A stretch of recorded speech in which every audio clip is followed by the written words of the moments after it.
আজ আমার বিয়ে। বিয়ে সবার জীবনের একটা কাঙ্ক্ষিত দিন, আনন্দের দিন। অথচ আমি লজ্জা পাচ্ছি। ৪৮ বছর বয়সে বিয়ে হলে অবশ্য সবাই আমার মতোই আনন্দ না পেয়ে লজ্জায় পেত। বিয়ে করে মানুষ জৈবিক চাহিদা মেটানোর জন্য, বংশ বৃদ্ধি করার জন্য, সংসার করার জন্য, ভালোবাসার জন্য। অথচ যার সাথে আমার বিয়ে হয়েছে তার কোনো জৈবিক চাহিদা আছে কি না জানি না, তবে আমার নেই। গত বছর নভেম্বর মাস থেকে আমার মেনস্ট্রুয়েশন বন্ধ। বয়স হয়েছে, শরীরে রক্তশূন্যতা দেখা দিয়েছে। প্রাকৃতিকভাবেই বয়স হলে একটা নির্দিষ্ট সময় পর নারীদের সন্তান ধারণ ক্ষমতা শেষ হয়ে যায়। আমার মেনস্ট্রুয়েশন বন্ধ হয়ে যাওয়া সন্তান ধারণ ক্ষমতা শেষ হয়ে যাওয়ার লক্ষণ কি না জানি না।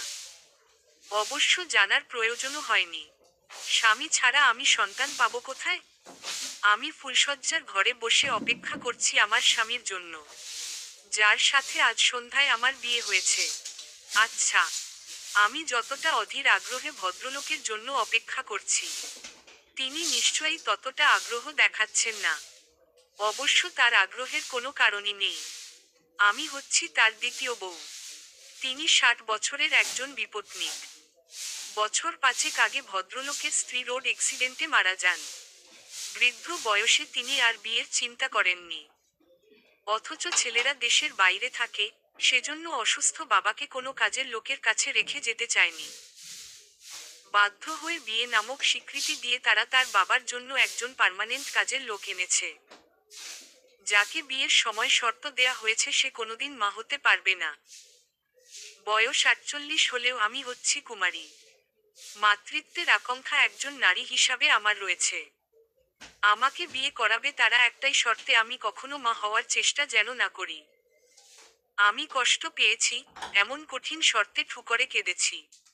তখন অবশ্য ছোট বোন মনে করিয়ে দিয়েছে, বুবু তোর তো মেনস্ট্রুয়েশন বন্ধ, এমনিতেই তোর আর মা হওয়ার বয়স নেই। শর্ত দিয়ে ভালোই করেছে, তুই রাজি হয়ে যায়।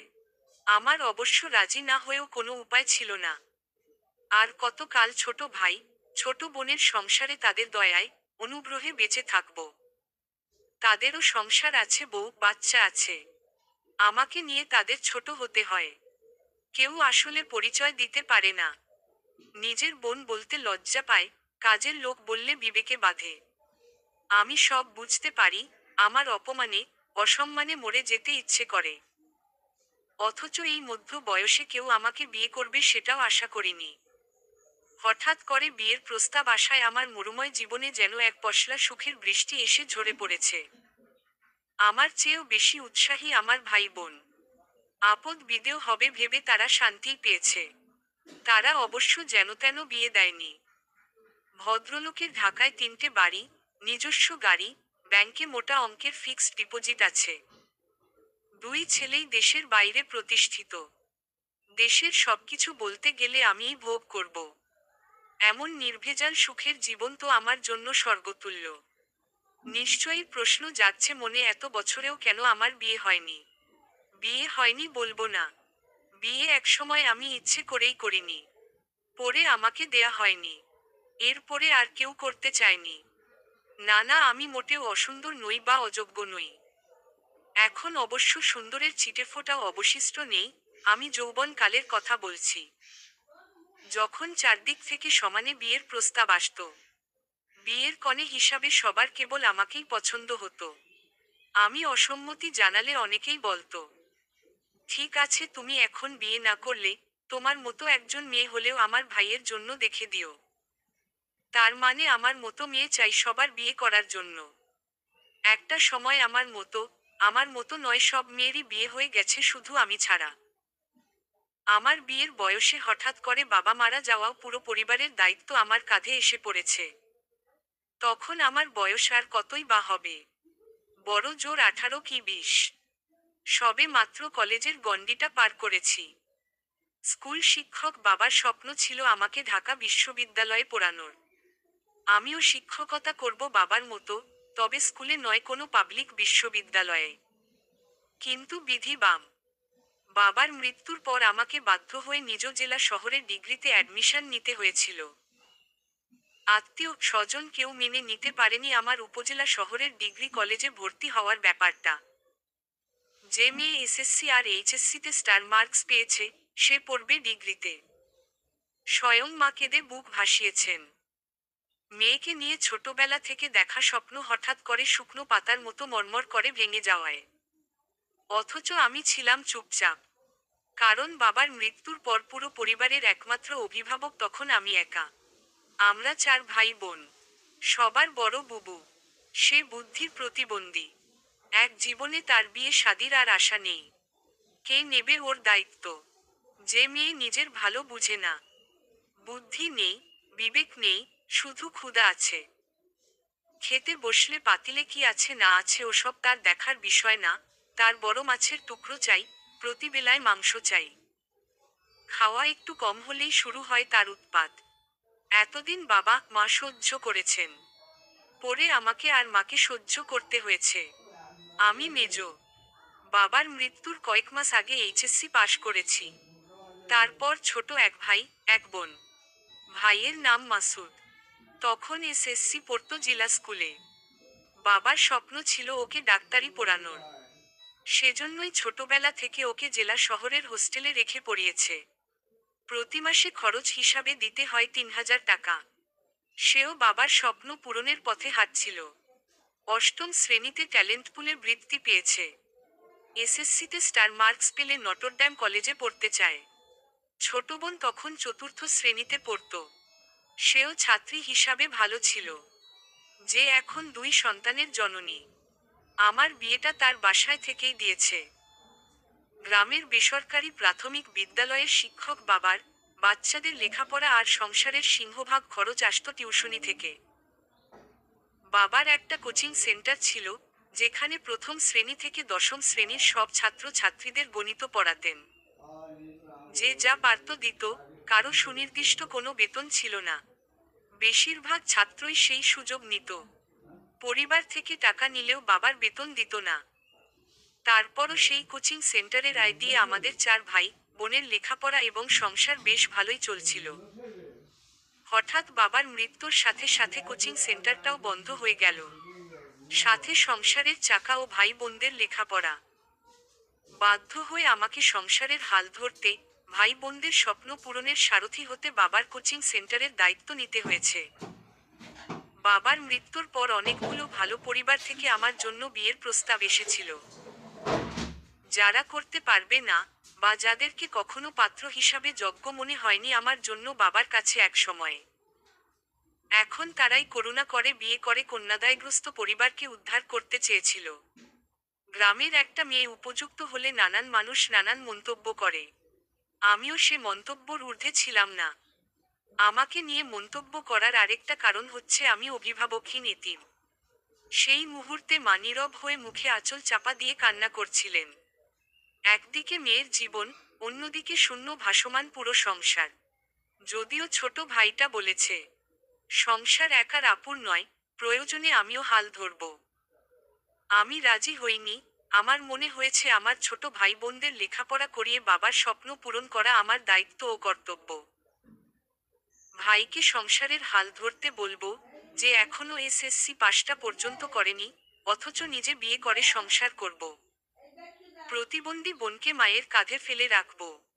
এসবের কোনোটাই আমার শিক্ষক পিতার আদর্শ নয়। সবই আগের মতো চলছিল। বাবার স্কুলের চাকরিটাও আমার হলো, সাথে ছিল কোচিং সেন্টার। আমি ভাই বোন মা কাউকে কষ্ট পেতে দেইনি। পুরো সংসারের দায়িত্ব বাবার মতো করে পালন করতে লাগলাম। আর স্বপ্ন দেখতে লাগলাম, আকাশ পড়াশোনা শেষ করে একদিন বড় চাকরি করবে। আমি লাল বেনারসি শাড়ি পরে তার ঘোমটাটানা মিষ্টি বউ হব। আকাশ হচ্ছে বাবার এক ছাত্র। আমার 2 বছরের সিনিয়র। পৃথিবীতে তার মা ছাড়া আপন বলতে কেউ ছিল না। ছোটবেলায় রোড অ্যাক্সিডেন্টে বাবাকে হারিয়ে মাকে নিয়ে নানার বাড়িতে উঠেছিল। তার নানাদের পুরো বংশে প্রাইমারির গণ্ডি ফেরানো একজন মানুষ ছিল না। একদিন ওর মা ছেলেকে নাম দস্তখত শেখানোর জন্য বাবার কোচিং সেন্টারে এনে ভর্তি করে দিয়েছিলেন। আকাশের মেধা এত ভালো ছিল, যে তাকে একটা পড়া 2-3 বারের বেশি কখনোই বলতে হতো না। আমার বাবা চায়নি এমন মেধাবী একটা ছেলের লেখাপড়া বন্ধ হয়ে যাক। তাই বাবা ওর মাকে বুঝিয়ে ওকে স্কুলে ভর্তি করিয়ে দিয়েছে। সাথে ওর মস্তিষ্কে লেখাপড়ার গুরুত্বের বীজ বপন করে দিয়েছে। এরপর আর পিছন ফিরে তাকাতে হয়নি। সে নিজের চেষ্টায় ঢাকা বিশ্ববিদ্যালয়ে ইংলিশ ডিপার্টমেন্টে ভর্তি হয়েছে। আকাশ লেখাপড়ার ব্যাপারে বিভিন্ন পরামর্শের জন্য নিয়মিত বোবার কাছে আসা যাওয়ার ফলে আমাদের মাঝে একটা বন্ধুত্বপূর্ণ সম্পর্ক হয়ে গেছে ছোটবেলা থেকেই। এই সম্পর্কটা একদিন বন্ধুত্বের চেয়ে বড় কিছু হবে আমার পরিবার এবং আমি কোনোদিনই ভাবিনি। একদিন আকাশের মা এসে বাবাকে অনুরোধ করলেন বাবা যেন কখনো আকাশকে তার স্নেহ থেকে বঞ্চিত না করেন। তিনি আমাকে তার পুত্রবধূ হিসাবে দেখতে চান। বাবা সেদিন কোনো দ্বিমত করেননি, আবার কথাও দেননি। এরপর থেকে আমাদের বন্ধুত্বপূর্ণ সম্পর্কটা দুই পক্ষের সম্মতিতেই আর কয়েক কদম এগিয়ে গেছে। এটাকে ঠিক প্রেম বলা যাবে না, আবার বন্ধুত্বও নয়। একটা নির্ভরতার জায়গা তৈরি করে নিয়েছিল সে নিজের অজান্তে।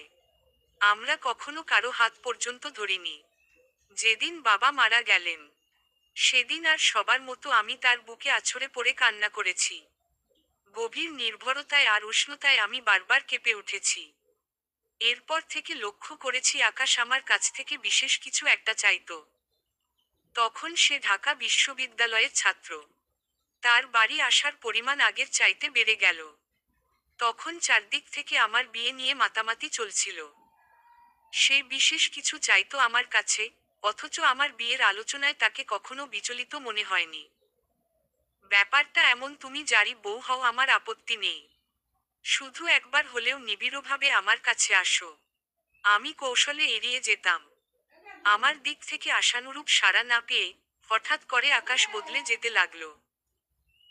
বাবার মৃত্যু, আমার স্থানীয় ডিগ্রি কলেজে ভর্তি হওয়ায় পুরো পরিবারের দায়িত্ব আমার কাঁধে এসে পড়ায়। আকাশ তার স্বপ্ন পরিবর্তন করল। আমাকে নিয়ে সে আর বিয়ে করার স্বপ্ন দেখেনি। সে একসময় ভেবেছিল আমিও বিশ্ববিদ্যালয়ে পড়ব, আমারও সুন্দর একটা ক্যারিয়ার হবে।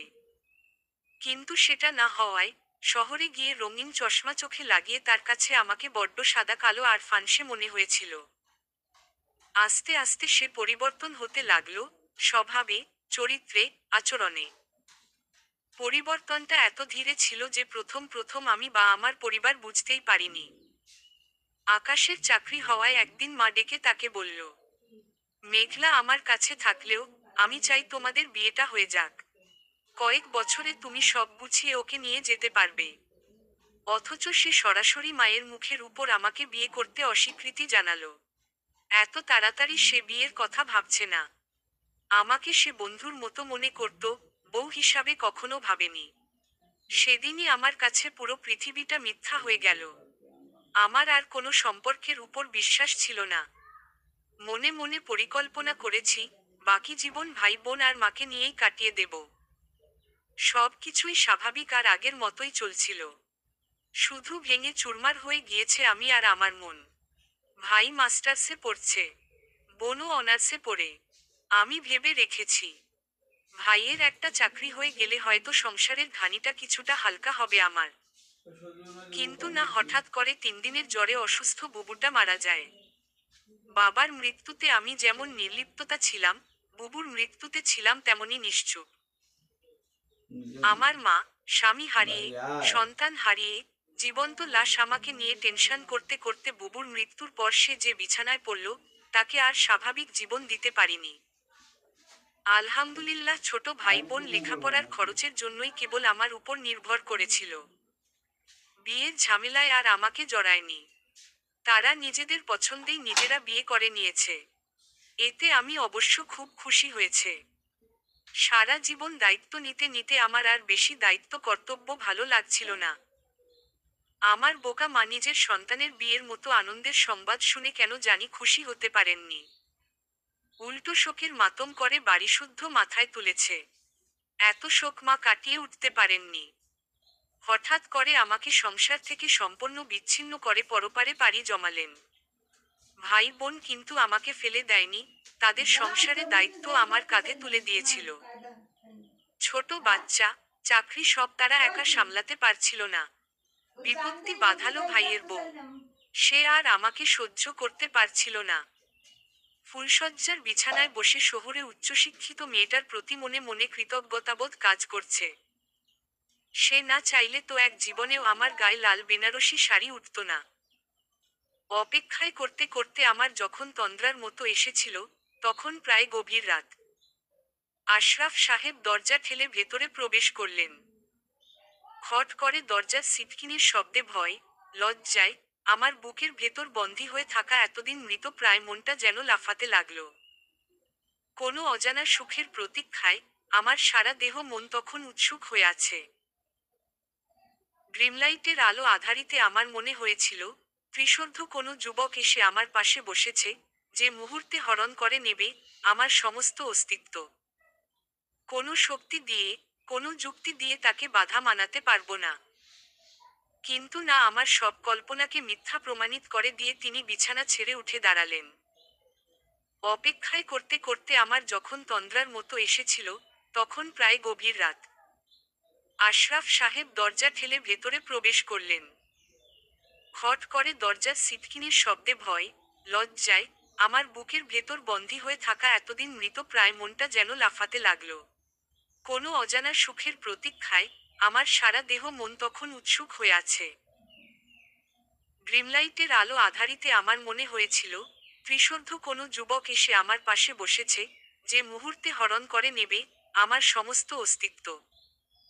কোনো শক্তি দিয়ে, কোনো যুক্তি দিয়ে তাকে বাধা মানাতে পারবো না। কিন্তু না, আমার সব কল্পনাকে মিথ্যা প্রমাণিত করে দিয়ে তিনি বিছানা ছেড়ে উঠে দাঁড়ালেন। তার গন্তব্য সামনের সোফা। তিনি ছোট ছোট কদম দিয়ে সামনে এগিয়ে গেলেন। আমি সামনে এগিয়ে যাওয়া পথচলার দিকে একদৃষ্টিতে তাকিয়ে থাকলাম। আমার বুকের ভিতরে তখনও ঝড় বয়ে যাচ্ছে। এটা কিন্তু সুখের ঝড় নয়, ভয় আর আতঙ্কের। কি করতে যাচ্ছেন ভদ্রলোক? আশরাফ সাহেব হেলান দিয়ে সোফায় বসলেন। আমি উদ্গ্রীব হয়ে অপেক্ষা করছি তার কণ্ঠ শোনার জন্য। কয়েক হাত সামনে বসে থাকা লোকটা আমার স্বামী, আমার জীবন মরণের সঙ্গী, আমার হেরে যাওয়া, ডুবে যাওয়া, তলিয়ে যাওয়া জীবনের একটা অবলম্বন। হঠাৎ করে আমার আকাশের কথা খুব মনে পড়ছে। প্রায় 20 বছর তার সাথে কোনো দেখা সাক্ষাৎ নেই। একবার শুনেছি বিয়ে করেছ। বউয়ের সাথে বনিবনা না হওয়ায় এখন সেপারেশনে আছে। আচ্ছা, আমার সামনে এভাবে আকাশ বসে থাকলে কি আমি নিশ্চুপ হয়ে খাটেই বসে থাকতাম, নাকি এগিয়ে গিয়ে তার পাশে বসতাম? আমার বুকের তলানি থেকে দীর্ঘশ্বাস বেরিয়ে আসল। আমি চাই না, কোনোভাবেই চাই না, কষ্ট দেয়া নষ্ট অতীত মনে করতে। তারপরও কেন যেন থেকে থেকে মনে পড়ে যায়। আমাকে বিষণ্ণ করে তুলে সব সময়। হঠাৎ নিস্তব্ধতা ভঙ্গ করে আশরাফ সাহেব বললেন, আসলে আপনাকে একটা কথা না বললেই নয়, আপনি নিশ্চয় আমার সম্পর্কে সবকিছু জেনেই বিয়েতে রাজি হয়েছেন। আমি চুপ করে আছি, এই মুহূর্তে আমার কি বলা উচিত বুঝতে পারছি না।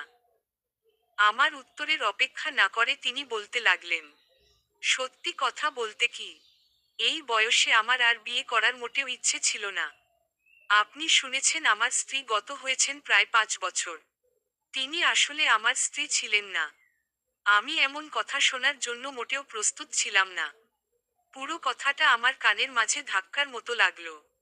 অস্পষ্ট স্বরে আমার মুখ থেকে বেরিয়ে এলো, কি? জি, আপনি ঠিকই শুনেছেন। বাচ্চাদের স্বর্গীয় মায়ের সাথে আমার সম্পর্ক বিচ্ছিন্ন হয়েছে আজ প্রায় 14 বছর। আমাদের আলাদা হওয়ার 9 বছর পর তিনি পরলোক গমন করেছেন। অথচ এই বিষয়টা আত্মীয় স্বজন, বন্ধু বান্ধব কেউই জানতে পারেনি।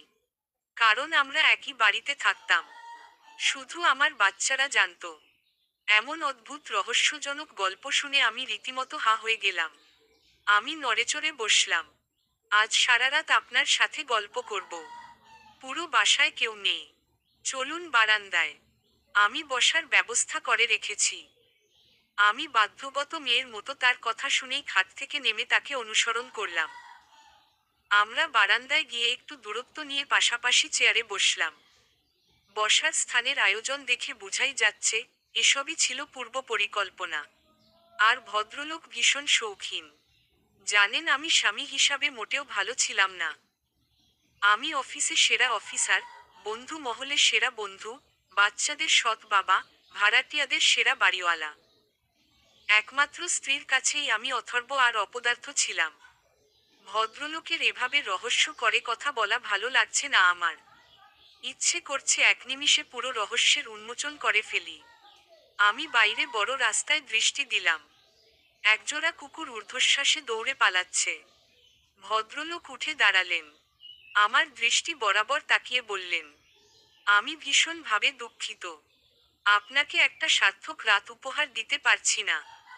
আমি গলা খাকারি দিয়ে ভদ্রলোকের চোখের দিকে তাকালাম। এই প্রথম আকাশ ছাড়াও অন্য কোনো পুরুষের দিকে তাকিয়ে আমি ভালোবাসা অনুভব করছি।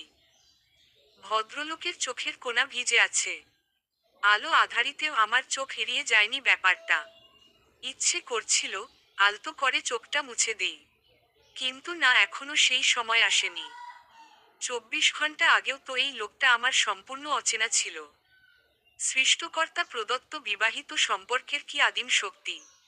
কি সহজে সম্পূর্ণ অচেনা একজন মানুষ আপন হয়ে যায়। আমি যে নিজেকে পরিবর্তন করতে চাইনি সেটা কিন্তু নয়, কিন্তু কোনোভাবেই নিজের দোষ খুঁজে পাইনি। একটা সময় আমার কনফিডেন্ট লেভেল একদম তলানিতে পৌঁছে গেছে।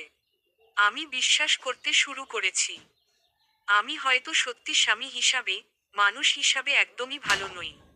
আমি আবারও অস্পষ্ট স্বরে বললাম, তারপর? আপনি বোর হচ্ছেন না তো? একদমই না। আশরাফ সাহেব হাসলেন। কোনো মানুষের হাসির শব্দ এত সুরেলা হয় সত্যি আমার জানা ছিল না। আমার বুকের ভেতর আবার টিপটিপ করতে শুরু করলো। দোষ যে আমার একেবারেই ছিল না, তা কিন্তু নয়। বিয়ের 20 বছর পর 2 বাচ্চার মা হওয়ার পর যদি একজন মানুষ হঠাৎ অভিযোগ করেন, বিছানায় আমার পারফরমেন্স সন্তোষজনক নয়, এটা আমার জন্য কতটা অসম্মানের আপনাকে বলে বোঝাতে পারবো না। হঠাৎ করে আমার উৎসাহে ভাটা পড়ে গেল। যদিও বিছানায় একজন পুরুষ কেমন আমি জানি না, জানার সেই সৌভাগ্য আমার হয়নি। কিন্তু আমি তো অসুস্থ নই। আমার সব ইন্দ্রিয় তো সচল আছে, হয়তো এতদিন নির্জীব ছিল। ভদ্রলোক আমার মনোভাব বুঝতে পেরেছেন। না না, আপনি একদমই ভয় পাবেন না। এটা ছিল তার অভিযোগ। যে অভিযোগ আনলে একজন পুরুষকে সহজে ঘায়েল করা যায়। আমি মোটেও সে রকম নই। তাহলে নিশ্চয়ই আপনার মতো কুমারীকে বিয়ে করতাম না। আমার মন খারাপ কিন্তু তখনও কাটেনি। আমি কিন্তু আপনাকে পুরো বিষয়টা ক্লিয়ার করব। বিষয়টা ছেলেদের কানে পর্যন্ত পৌঁছালো। নিত্য অশান্তি সংসারে। আমার সত্যি সে সময় রে যেতে ইচ্ছে করেছিল। ছেলেরা বাবা মায়ের মধ্যে এমন অশান্তি মেনে নিতে পারেনি। তাই তাদের উপস্থিতিতে আমরা আলাদা হয়ে গেলাম। তারপর তারপর সে তার মতো করে চলতে লাগলো। তার বন্ধু বান্ধব, পার্টি, রাত করে বাড়ি ফেরা সবই পুরোদমে চলছিল। পরপুরুষ হয়ে আমার আর বাধা দেয়ার অধিকার রইল না। এবার আমার কাছে বিষয়টা পরিষ্কার হয়েছে। মন খারাপও আস্তে আস্তে কমে গেছে। বাচ্চাদের মায়ের মৃত্যুও কিন্তু পার্টি থেকে ড্রিঙ্ক করে রাতে ফেরার পথে রোড অ্যাক্সিডেন্টে হয়েছিল। পাশের মসজিদে তখন ফজরের অজানের সুর শোনা যাচ্ছে। আমি উঠে দাঁড়ালাম। একটু বসুন, আর একটু কথা আছে। এত কথা বলার শুধু একটাই কারণ। আপনি এখন আপাতত আমার থেকে স্ত্রীর অধিকার চাইবেন না। নারীদের উপর আমার বিশ্বাস উঠে গেছে। একসাথে চলতে চলতে যদি কখনো বিশ্বাস অর্জন করতে পারেন, তখন না হয়। আমি মৃদু হেসে মাথা নিচু করে চলে গেলাম। এত বকবক শোনার সময় আমার হাতে নেই। আজ আমার কত কাজ, স্বামীর জন্য নাস্তা বানাতে হবে। বাবার বাড়ি থেকে লোকজন আসবে, তাদের আপ্যায়ন করতে হবে। আমার বাড়ির সব কাজের দায়িত্ব যে সব আমারই। আমি ওয়াশরুমে শাওয়ার ছেড়ে গোসল করছি। নিজের অস্পর্শ শরীরের দিকে তাকিয়ে আমি হাসলাম। এই পৃথিবীর কোনো কিছুই আমি সহজে পাইনি। আশরাফ সাহেবকেও আমি সহজে পেতে চাই না। একদিন সত্যি আমি তাকে জয় করব। সেদিন আর বারান্দায় নয়, তার প্রশস্ত বুকে মাথা রেখে আমি সারারাত এভাবেই জেগে ভালোবাসার গল্প করব।